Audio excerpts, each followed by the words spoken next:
back to Focal Point, AFR Talk. Brian Fisher is my name.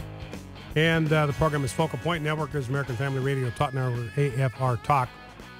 I'm going to play some sound bites, and I want to go to the phones and get your reactions to what we're learning about this Libya deal that the Obama administration knew within 24 hours. This was an al-Qaeda deal, had nothing to do with some movie, wasn't some kind of mob reaction. This was a terrorist attack, military style, RPGs, machine guns, the whole bit.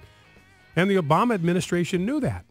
And yet they sent David Petraeus out to lie to the House Intelligence Committee. That's the only construction I can put on it.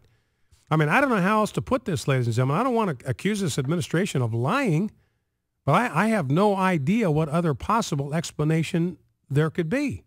They knew within 24 hours, inside sources in the Obama administration confirming that. Fox News has got that story up this morning. So they knew within 24 hours, yet 3 days later, they send one administration official out to basically tell a different story to the House Intelligence Committee. Now, if he's telling a story that he knows is not true, what is that? I mean, that is a lie. What else do you call it?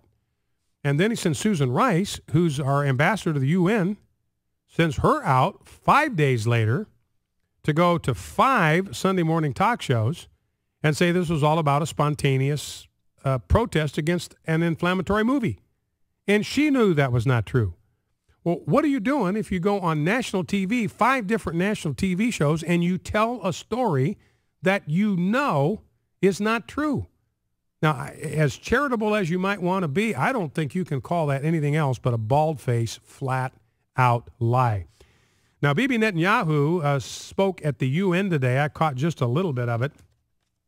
Had some really, really terrific stuff to say. We've got a few audio sound bites that Jeff has grabbed for us. Now, what did I do with my Islam stack?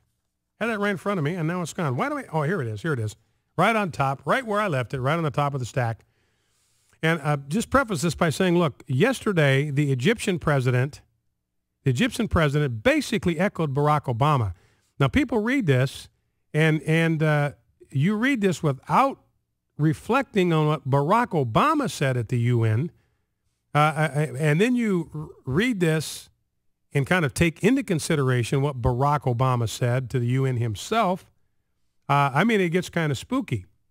Because remember, well, let me read what the Egyptian president said yesterday. This is Egyptian President Mohammed Morsi. Now, he's a Muslim Brotherhood guy. Remember that.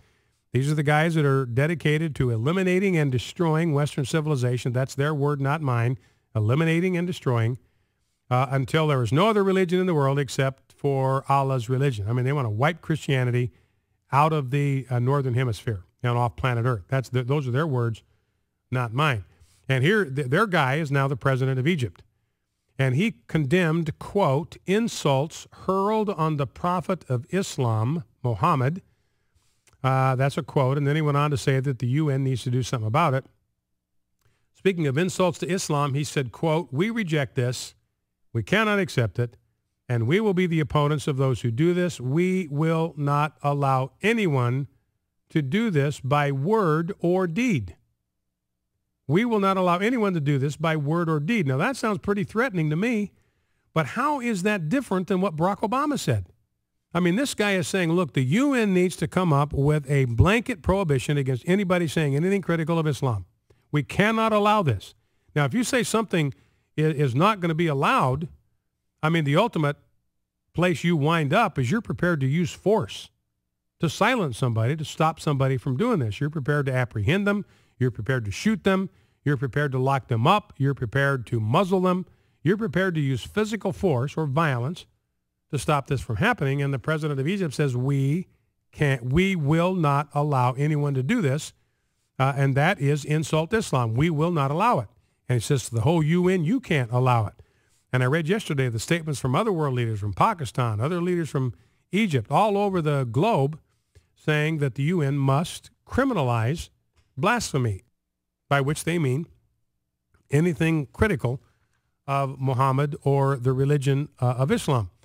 But remember what Barack Obama said to the UN.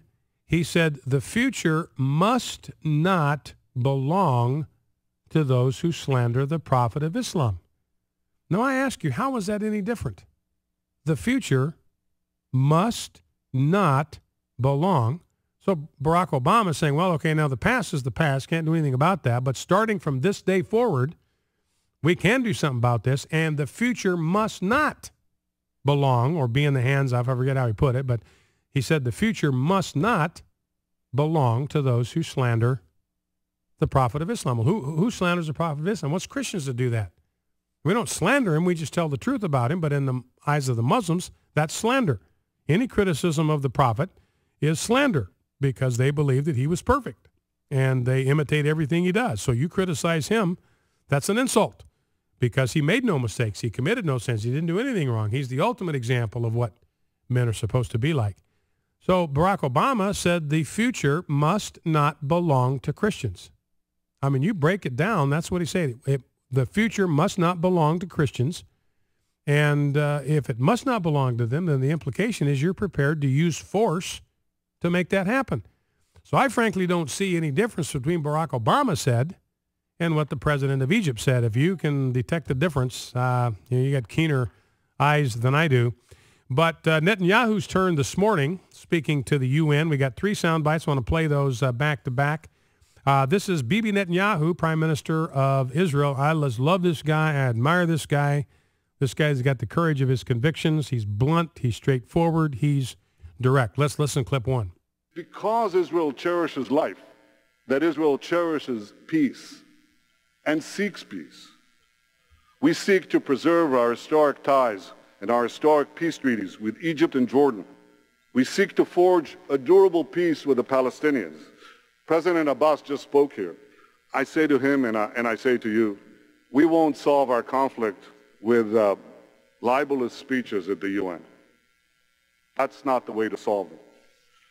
We won't solve our conflict with unilateral declarations of statehood.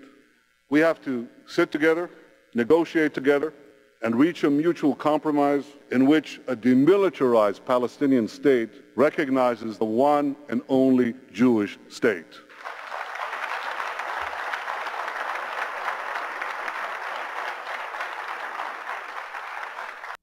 That's pretty significant because a couple things in there in what Netanyahu said. By the way, number to call if you want to join the conversation, 888-589-8840, 888-589-8840. And this kind of, touches on the issue of where Israel fits in our world and United States foreign policy and how we as believers ought to look at our relationship with Israel. But he says, look, we in Israel, we're genuinely interested in peace. We want to seek it. We want to pursue it. We want to restore the treaties we have with Egypt and with Libya. We want to, or Jordan, we want to establish peace with the Palestinians. We are even willing to allow them to have their own state as long as it is a demilitarized state. Did you catch that? That's significant. We cannot let the Palestinian state to have any weapons because they are our neighbors and they mean us harm. So we're willing to let them have an adjacent state, but they can't have any weapons. That's, of course, something that the Muslims will never go for. But the point is what the Bible tells us to do. Paul says in Romans 12:18, so far as it depends upon you, be at peace with all men. Another place the Bible says, seek peace and pursue it. Don't just seek it. Don't just look for it, but chase after it, track it down, pursue it. And that's what you get from Netanyahu. This guy's not eager to go to war. He doesn't want to make war. He wants peace. He wants peace for himself. He wants peace for his family. He wants peace for his people. And so as far as it depends upon him, he is going to be at peace with all people. But some people don't want to be at peace with you. And in that case, states like Israel have got to be prepared to take defensive actions. Now, in this next clip, Benjamin Netanyahu talking about terrorists and how their plans ultimately are going to fail. Let's listen. I guess we didn't get that one to crank up. Do we have clip 3? Is clip 3 Shockingly, some people have begun to peddle the absurd notion that a nuclear-armed Iran would actually stabilize the Middle East. Yeah, right. That's like saying a nuclear-armed Al-Qaeda would usher in an era of universal peace. Ladies and gentlemen, I've been speaking about the need to prevent Iran from developing nuclear weapons for over 15 years. I spoke about it in my first term in office as Prime Minister. And then I spoke about it when I left office. I speak about it now because the hour is getting late, very late. I speak about it now because the Iranian nuclear calendar doesn't take time out for anyone or for anything. I speak about it now because when it comes to the survival of my country, it's not only my right to speak, it's my duty to speak.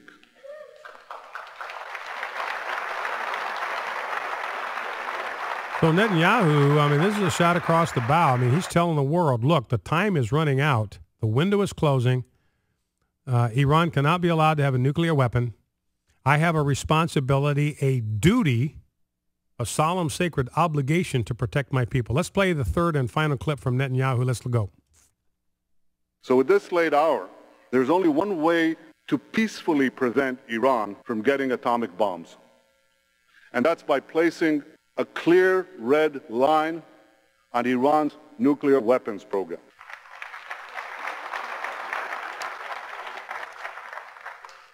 Red lines don't lead to war. Red lines prevent war. NATO's red line helped keep the peace in Europe for nearly half a century. President Kennedy said a red line during the Cuban Missile Crisis. That red line also prevented war and helped preserve the peace for decades. In fact, it's the failure to place red lines that's often invited aggression.